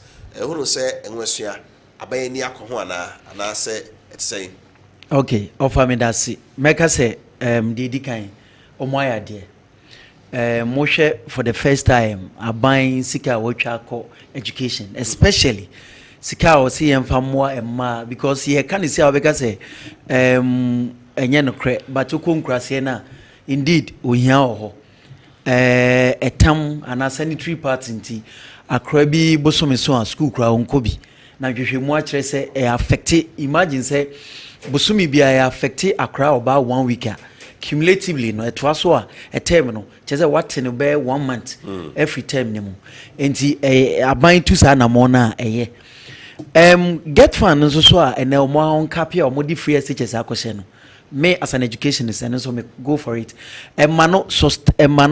it your friends a guarantees to sustainable funding enti I am for it but adia ba ko a ehu ho ni say get fund won yoma me no get fund a share infrastructural development and na say ye di free SHS and so abeka ho ye nyina ye nim free SHS won sensem ehia sika any sustainable funding any regular funding it is a what is our bed in me enu nyina kokoto get fund so it means that at a point there will be competing interest and you beja get fund say on first sika no hwe free SHS ye ewo enkwa na didie mu omo boarding omo registration any omo keka ho ana say on first sika no nsidan enti we na ya ye no ebeye akwasiko no ogina kwantia if we say get fund ebefa boba baako ebepeso de bebo no maamienu onkum baako be say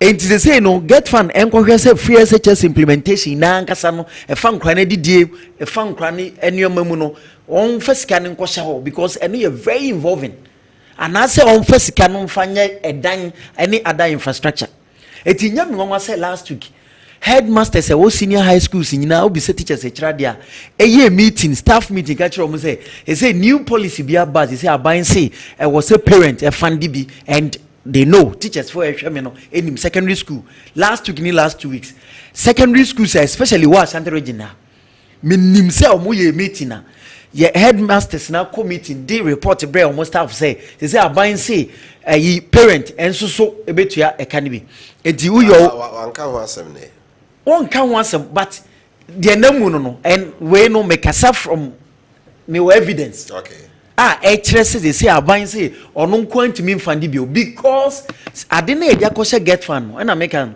they say am get fund anya competing roles I was homo ye say no on share you know and I say on fancy adan eno emoa me kakra meka no now for me budget no ntokro bi da baby a me ehɔ no hia me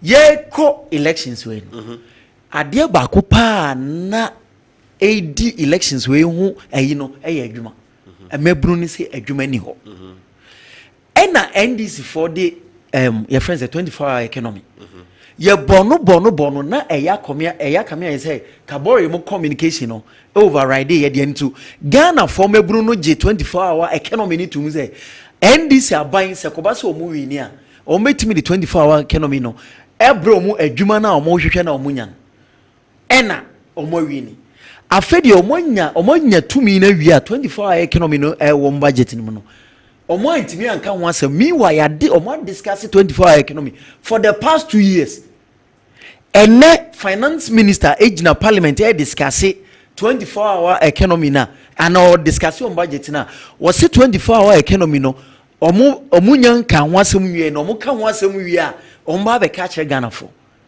sabi uyo obabunu na wo Ghana o asante memu a na wo Ghana de da honi woni da so a na wo mu say 24-hour economy no be ma wadwuma bi aye no entimi amamu because budget na nka say da no e ho asem nim na ofa utu asukra kwa 24-hour economy no enye implementable adentia aban no budget ni no e kasafa reducing government expenditure aban say ono na kohoma sika no obehye no ho so a on spend bebre me basic economics SHS economics sa aban of one spend a day nisi basically economy no there is going to be contraction because you nim say aban is the biggest spender aban so say afio e yasimi no e say e kabini adibinti no ono on spend na on spend na yensu enim say 24-hour economy no eye demand driven enye producer driven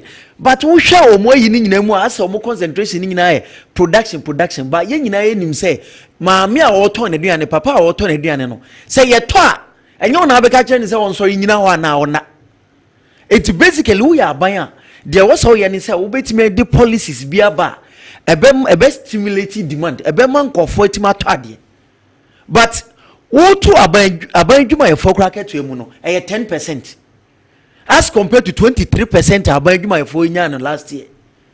Enti in a way no sika aban dwuma ye fo benya ana omo public sector no benya no mo timidi ato bibi sabia obi ton ade a watimi ato aso ato ama 24-hour economy no kraba no what is aban dwuma ye fo nso ni sika eno omo nto ade miwa omo in other words omo sika eno omo to ade amasika abadwadini no botom so basically ye koya na se buy offer the di hobby last one me wa santimemu ha ti mamenka santima no santimemu asem omo budget no mehu wohwe budget na allocations na omo twetwe sika bia ko voter region sika kese be mienu asem yensa me pese me nia kabore cheme one single funded a year omo twa ba santimemu ha ya specify no budget we mu not even one sir. And they know say vote Ashanti region de ma omo no em say the voter region kwa twa Ashanti region enye kese bi etwa voter region that is it. Now what must specify a major let me tell you sa okuje to Persuasion so project na yen e dey bio na yenye wa ha bio but what make over $200 million SI dey call akwa e dey bio what another $200 million of which I know the no cry a toss mu says see defense no de kodi wo dwuma na Central region o mo ma vote ma wini yen e dey na wo dey ba but ye wa Central region tina me raise this issue no eti o mo budget no so e wo that loophole enka Central region asem I think say we obebunu ana we sabi wo Ashantememu a e ya ade a wo so ma hu hia ona ka wasem basically offer me that's Kamare over Minia Dokuta offer the edikan Mame set the record straight say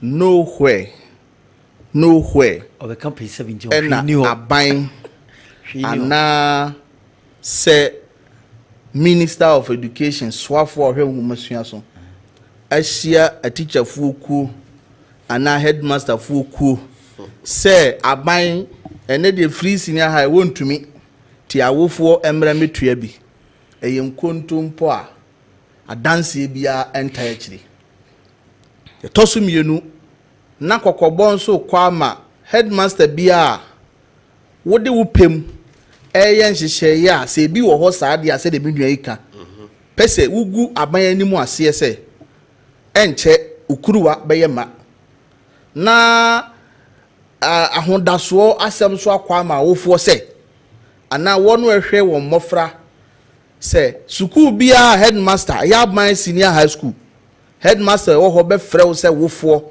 ana hwefo se fataku ana sempo abra no sa headmaster and report no ma the nearest police station na yenche no wo ye koromfutachi amwa okay the kasama ban enti asemu ameka no minim ni eme den meka until such a time wa ye nyina beka sesei no ma obi mfa no pem emmo Ghana for any aban kro no ensa mfa din seye emba meto aban so ene kan bitu so na ekoso de to so mienu 24-hour economy any day a certain what do we call societal paradigm shift.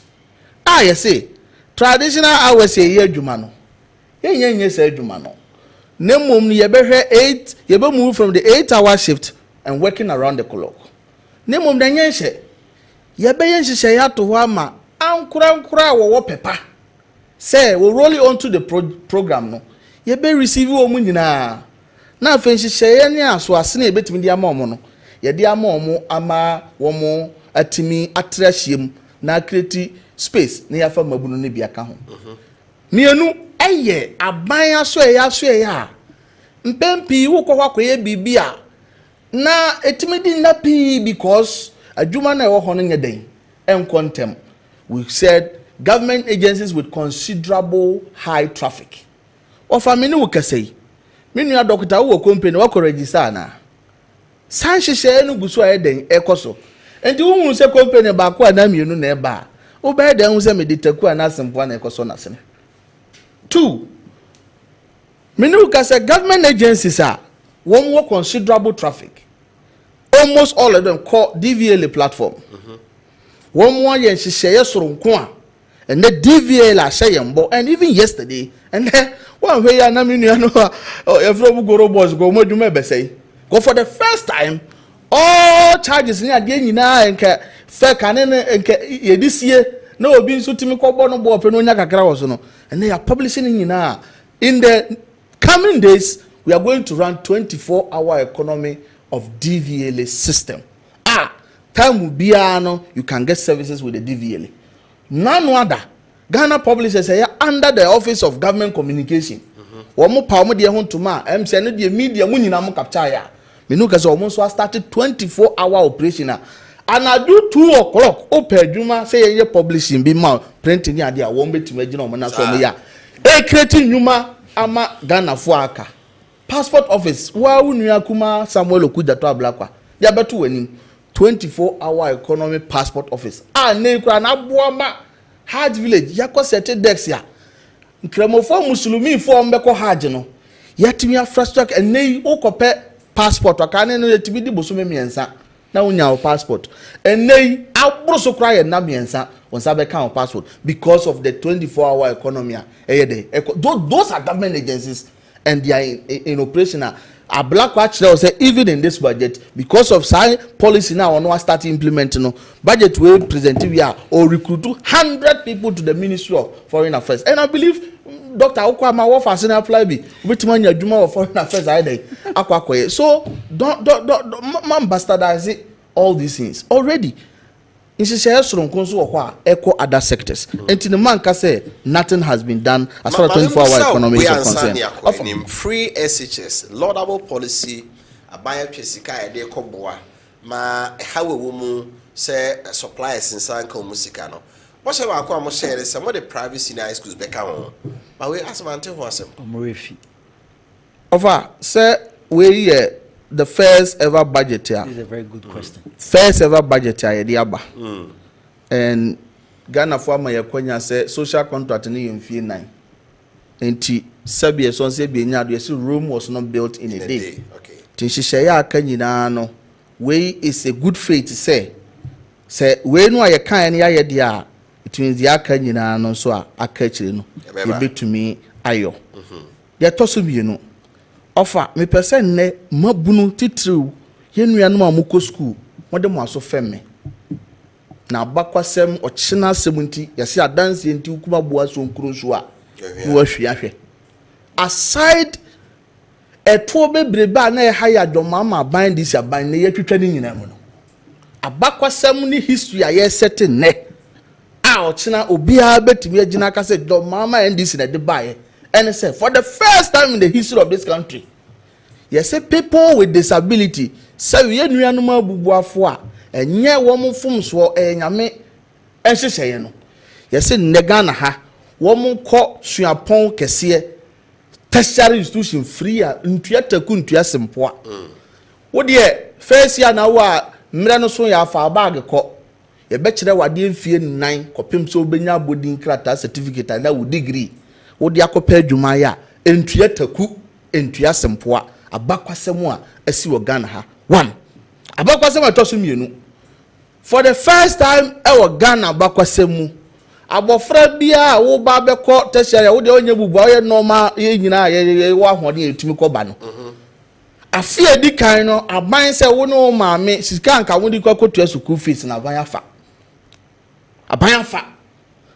eno so yetua enti ochina bia no se ehu asemba yen kan nchire ma no se owura Dwomahama ene ndisi aban ene de san hyehyɛ ne ba obi beye bi to aso a eye but we ni asase a The devil is in the details. When you are sasia, component not doors. You must dear hang. Yes, no stress-free. Free first year school fees. Into your tertiary school, no. First year school fees. Say admission in 5,000. That's right. That's what we are talking about. Okay, let's first year. They toss me and say that you be able to be besides one buyer. Said another dog can menstrual poverty or how I dear bro my way.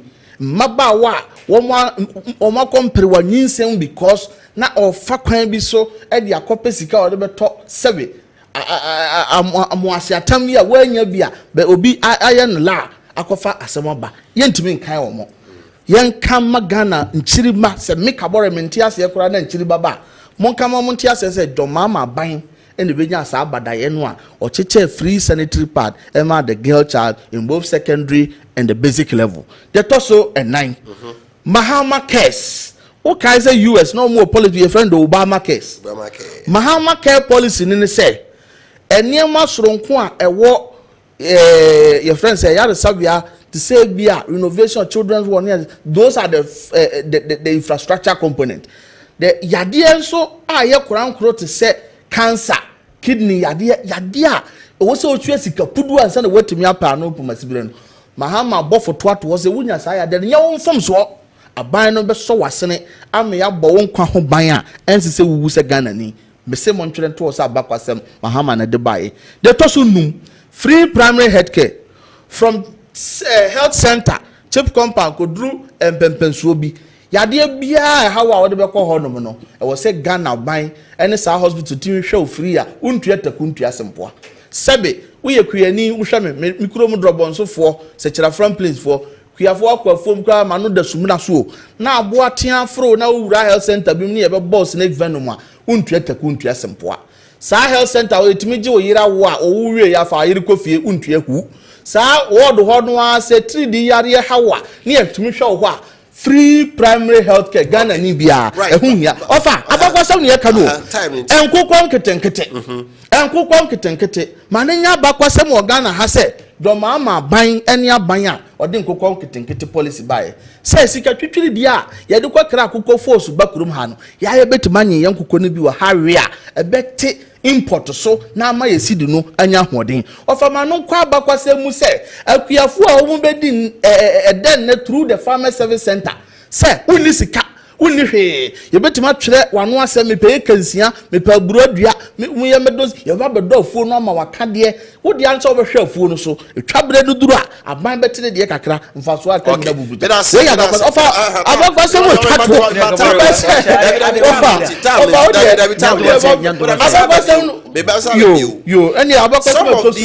some of these things yes ababy abano ye budget fantastic me we free SHS aye kan nyina problem e bo mo no ye streams of revenue yes the abaya cancel be ye nyina eye enida so say yes menye sika na me de awram in fact enne I was completely taken aback say the say teacher training allowance abaya na chemu me hu say all teacher college of education you say omo nyina ye degree yes inti ebe move wo to students loan. That's right. Rather than allowance but about located ska see into your allowance abaya suma me minchire omu nursing training allowance into of minchire odi ntia maybe okay eto we abaya no pepa no say meye we ama omo nko nursing training ho ahara omo nko teacher training ho ahara omo free SHS bibia akoyie to say something is one thing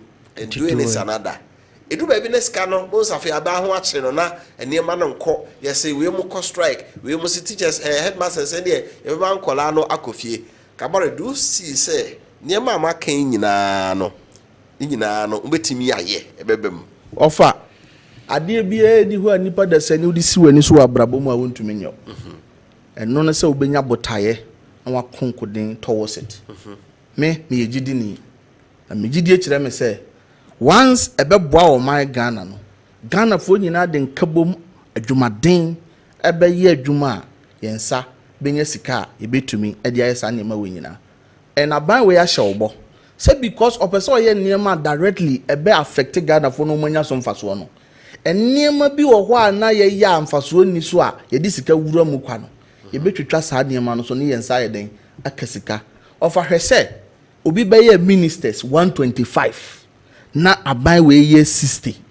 ɛkyerɛ sɛ yɛtwa 65 agu saa 65 ko obi abɛnya land cruiser obɛnya salute car obenya bungalow obenya no home staff obenya office wo kyerɛ sɛ ne per diem travel allowance ɔfa yɛ kasi yɛ ho nkonta yɛbɛtumi de ayɛ nko competent kiti ama na yɛ amana yɛ saa say na nado time yes budgetary allocation to the office of the president yes. 8.2 billion yes you say a core 11.3 billion offer we will now ka said numbers in the coming days yebe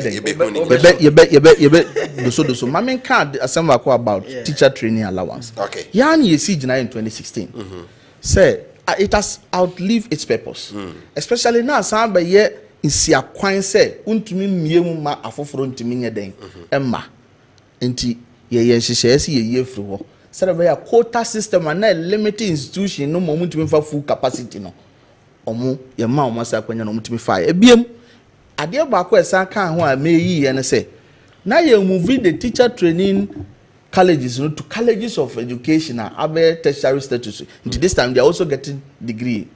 Ya dwene ne say so be called University of Education when ba no one man allowance. And then also be called colleges of education tamale also man allowance.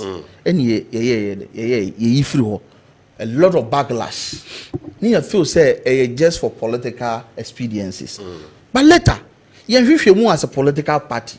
And even now education forum ye call ye na ma we are privy to enyama bebre. Okay. One of them, colleges of teacher training were built in such a way say be feed you. So there are certain facilities that wasn't parano kura nyatimi no omaduane e bi ni school mo honom. So unlike here in West here, obi betima no aduane no. Okwa baga college of education a o masa akwala no put ontimi no because their institutions are designed to feed students. Until before you can even move all of them to student loan trust fund no it was so provided those infrastructure deficit of I did to pen to papers no sika be here and then they provided those infrastructure what they to paying this allowance then in the meantime anybody or mine gina is sika 70 no it allowance na kakray until such a time one you bet to be this infrastructure na mom na fi okay I like the explanation doc say mama brackets doc what's your reaction? No, can buy a free SHS more kind nurse if we hear no bussy. I feel about me, I can pay with nurse allowance from me free SHS. I feel the ane enco. Some of your budgets now a anticipation, sis canomania. And any problem at Ekum Ghana may say bedroom baby no. Now some way I can't day na sanitary party. Musumi be as a guest on Mojio. That is it. Mati be as all the school feeding. SHSD academic feeding no a periodic payment say oh yeah how do you see it said the abeya kenya no bebem so to me yanke say especially college of education there is buying to me yanke na once again buying ni history papa college of education aye that space on my year adwuma oha aje ho award na international television so minim say 2023 me na me national best college tutor second run up enti minimum asem pay sa aban timi aya nkeye na enso omu ni records ho no o ka say omu twa your friend is allowances ni se be ya omu betimi expand which is never true omu twa mu at the point omu twa ayi ni mu no sa allowance ni mu no na baby ti say Monica's College of Education na me kira de na ye fa 257 yenye buy no MPP buy no Nanado side allowance ni buy no ye increase it of 510 every year continuously until say you run up be College of Education 4 years na infrastructural no na say is high reduce no cry no ye de ba 295 say omo fa 410 this year but what is it enti na nye allowance no omo ntwamu say omo be expand because omo twamu no cry no na still numbers na omo fanisha MPP are buying the be introduce here still na and sign increase enrollment and then this now me the mechanism college with my experience with the college system they say college is a tertiary by a tertiary with a difference nintiti no yentiti teacher for it is say university teachers. Ada you be mistake say better to teacher for training college teachers to say university graduate no. Unya obia mane nko akuraze nko chade. Ya no yenka no TV so. Mbajo dey say because you kwan ye fa so titi a teacher for mo accept nyoma bi. Se ope o so ope nti owie na de ne ko mi krom e bia makura wi ase a se bi obe ready so obeko. Medical doctor na nipa foforo bi e bia mi e be ye den se obeko akotena wa ye adwuma. Enti e kwan a ye fa so titi o mo no e ye sonko kra. Enu nti eno ne nyoma bi aka nti na omo chichire college of education no tribuponi say ye ma omo bibi mfa so omo asen e wo omo ntiti ene mu e no omo no ayi fio ene omo abaye de ba ene no omo kasete a omo aba no omo say MPP aban na mo na otu ye ne ye a na so omo so omo beto aso aye mo nto aso onyankopon nhira mo nemom mo history nye e wo ho de be sere mo say ye ko ye ni mu no mamo mfa mo nsa nkoka nkotwam de say de mo twa mu no. Now coming back to Kukon Kitengeti Ade Omoye. Ye nyina ye nim once again NDC abaya ye rajoma ma ne di animo. Ono so ni history nya wo sa nwa we ho. Ono na o initiate sa sada project no. Eventually ye be kwa we omo ka kire say en confirm na tu. Wini akabore en kokọ de omuntu. Omutu nso omuntimi nkọ akiri. Enti se mo se mo toto ne oma ya ma na aboa Ghana man ya.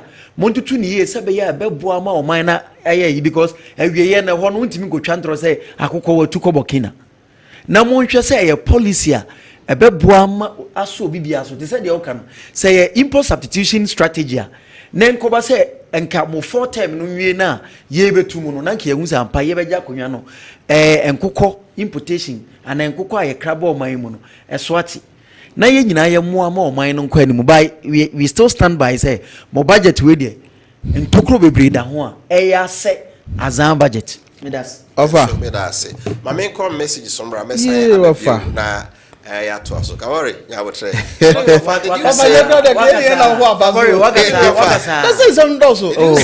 this is ready for academic fee or the admission fee for the first year student at the university. This budget has nothing to do with the continuation of the free SHS. That is it. Let's be clear. Are the parents going to pay half of the children's school fees, or the government is going to take everything as in the era of the MPP? What about the agenda 111? Are they going to be left in the bush? Emmanuel Asante Achem Central. And when they say Abraham Sareka, so well, who be beer womb, but the devil is in the details. Don't say your sector beer, the antibia, a bad nibehuno.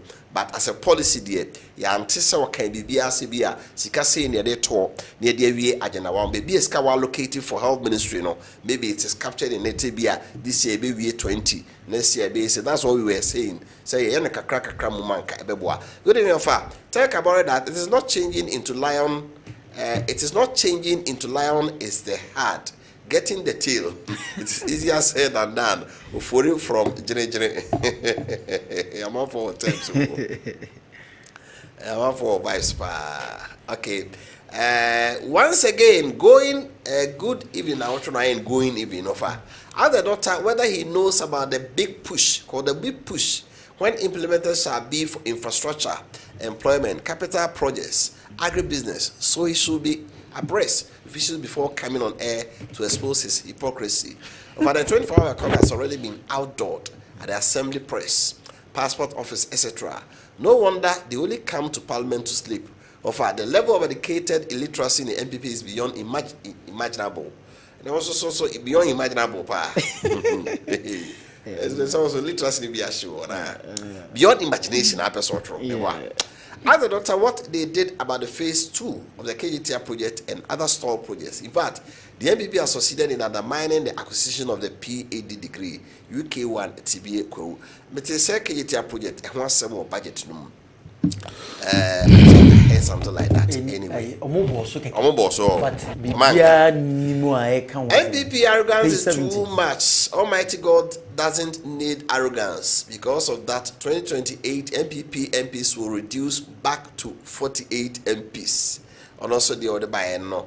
Master planner once again Wakwa build. President Mama is allocating 3.5 million to free SHS policy. It's good move. But do you remember when President Nanado spent 2 billion on free SHS? President Mahama criticized him and said if he had 2 billion, He did not invest all in free SHS. What has changed? Hypocrisy and dishonesty. Ghanaians are watching. Okay. Where were Honorable Ablaka? He spoke against COVID levy. What has changed? This is coming from Mr. Collins, and also the other buyer. No, Kamari. Afa. My main cancer, my doctor said free senior high school. Yes, say she share and say. Capping a more ya modizika because she shared near my mom for son. Ye capping everywhere. And on capping it will help us save additional 4.1 billion. Amen. Acting no get fund acting ye be amende add the free senior high as an item. My idea. Inti sustainable. Sebi ochina John Mama NTC NDC na mpangu ye betena bamu akosi awi here. But ye near bamu kura obi ani ho obeba obetimi ase free senior high because ye nya sika dan nyina ye betimi dia bo free senior high no ho bra.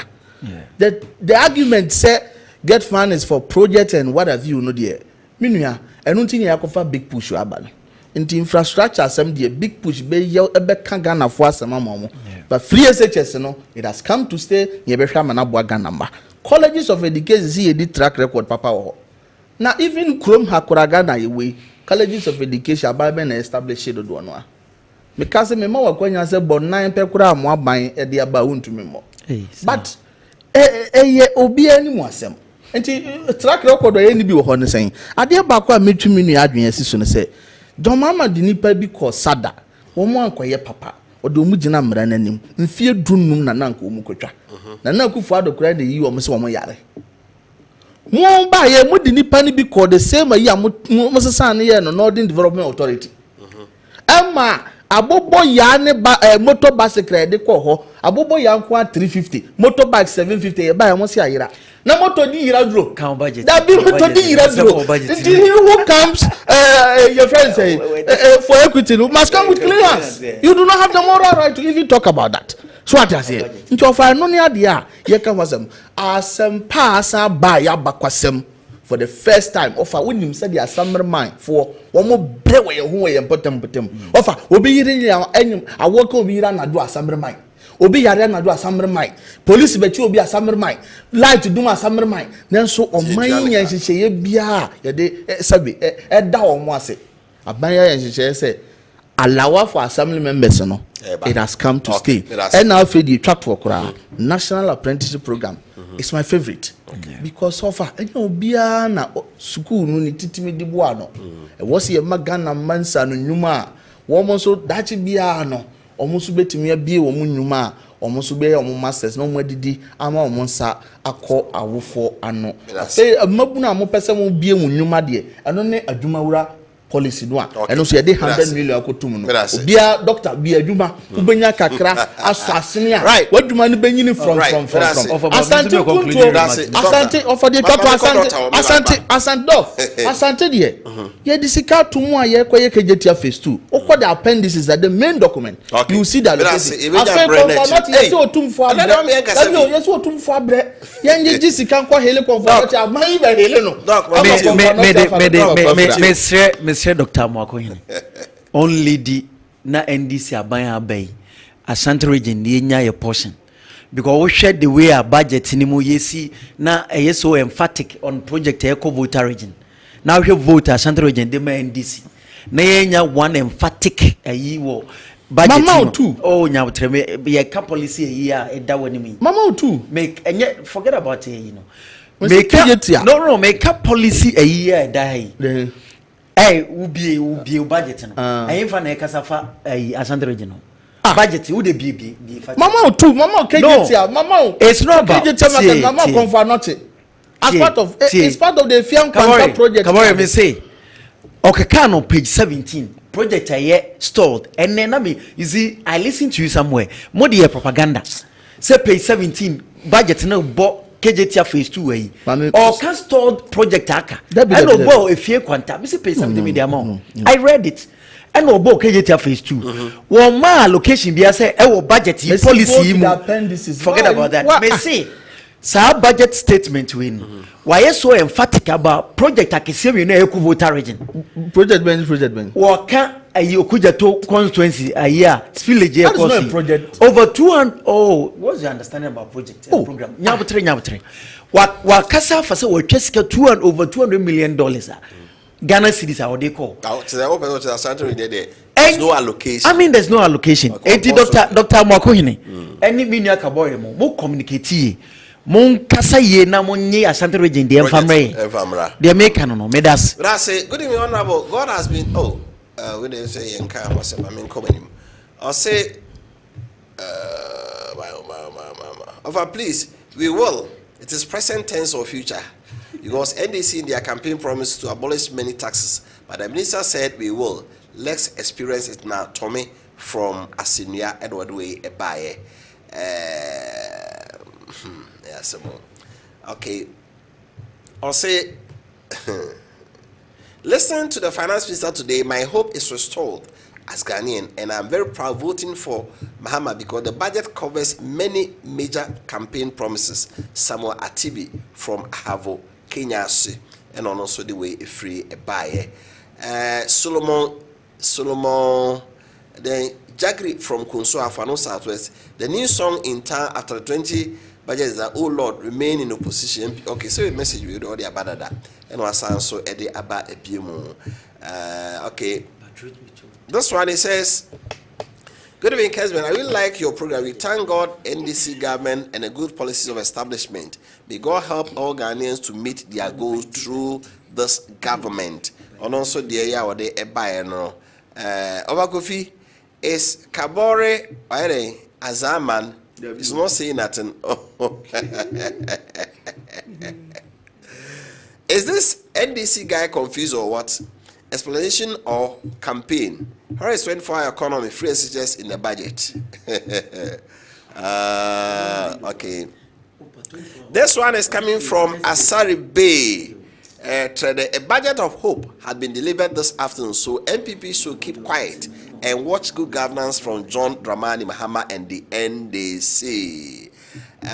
This one I say from Takwa, I'm Eric, NDC all the way. Okay.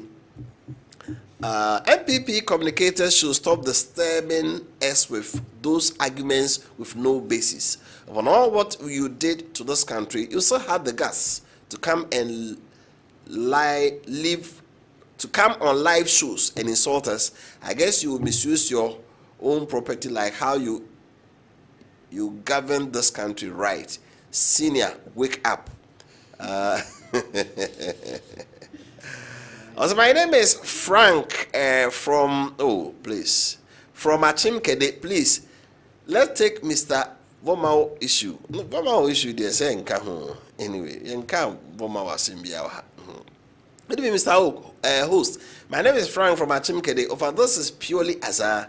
We are praying this Azar people will not bring another tax. These people start borrowing over 60 billion within 3 months. If you borrow 60 billion for first quarter, multiply this by 4, you get 240 billion. Multiply by 4 years, and it is 960 billion.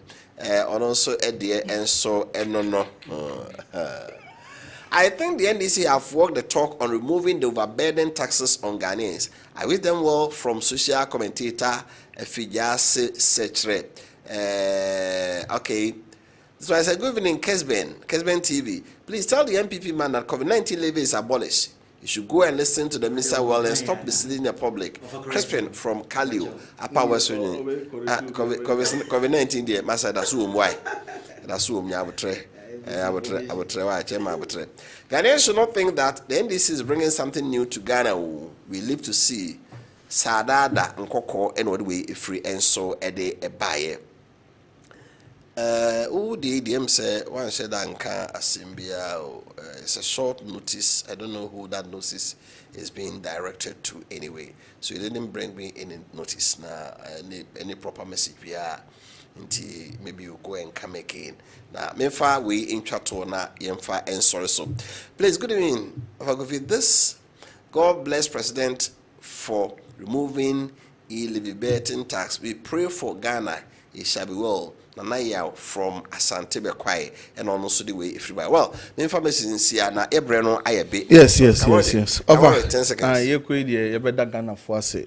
Me say KJT phase 2. And okwa de okọ ham video why you go so aye kire say de wo budget no mu no abani so adwadefo no hu no.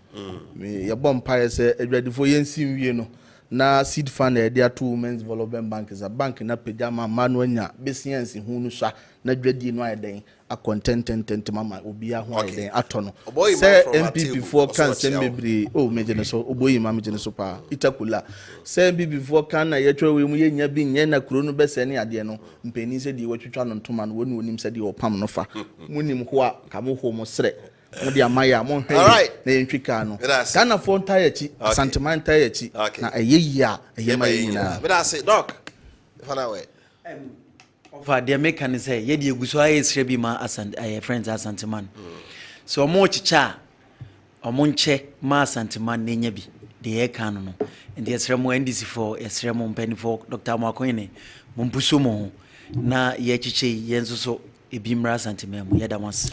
Yes, for Handy Radio AC, what a Mahmoud Kabori and or Dean of Asante Regional Communicators at the ruling National Democratic Congress, NDC, Dr. Simon Boatin, Assistant Secretary for NPP at Jumango South Constituency. Malam Yaya and a Bobo Siviano at the meeting at the Kofi Appiah. Yamia no trap, a better so El March Jumedio. Some of those you will so interrogate and analyze all the issues and the data. Na yehu di omunyina. Sisi edi Adwenkyere media no eha na edi esi. Yakramo.